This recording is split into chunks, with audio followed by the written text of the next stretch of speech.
Hi అండి. నమస్తే. నేను మీ Manasa. Welcome back to M&M's crazy kitchen.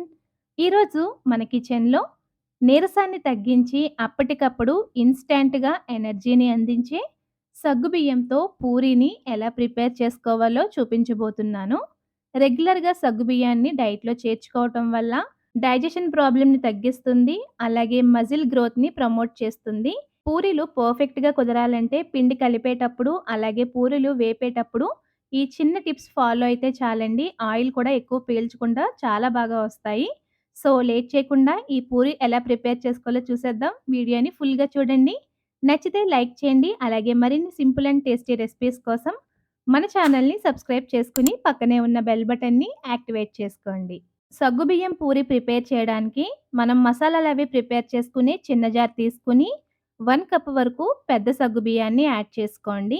ఇప్పుడు వీటిని చాలా మెత్తటి ఫైన్ పౌడర్ లాగా బ్లెండ్ చేసుకోవాలి. పలుకు లేకుండా చూసుకోండి.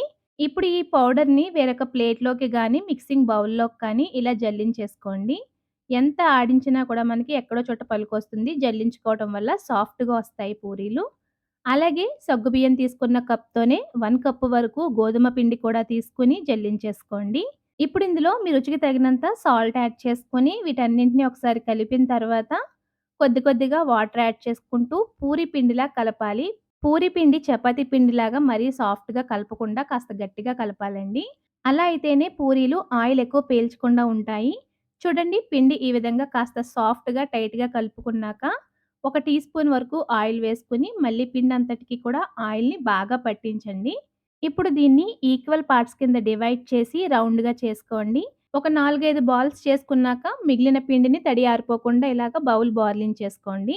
ఇప్పుడు ఈ పిండి ముద్దని పొడి పిండిలో అన్ని వైపులా కోట్ చేసుకొని పూరీల్లాగా ఒత్తుకోవాలి. పూరీలు మరీ మందంగాని కాకుండా, పల్చగాని కాకుండా మీడియంగా ఒత్తండి. అలా అయితే మనకి పూరీలు చక్కగా పొంగుతాయి.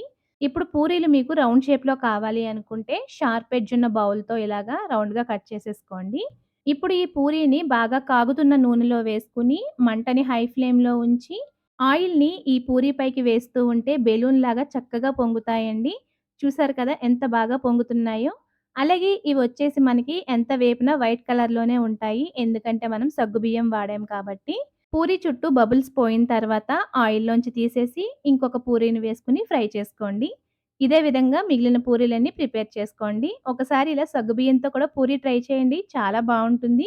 రెగ్యులర్ పూరీల కన్నా ఇవి కాస్త డిఫరెంట్‌గా ఉంటాయి. ట్రై చేయండి. ట్రై చేశాక మీకు ఈ రెసిపీ ఎలా వచ్చిందో మాకు కామెంట్స్‌లో షేర్ చేయండి.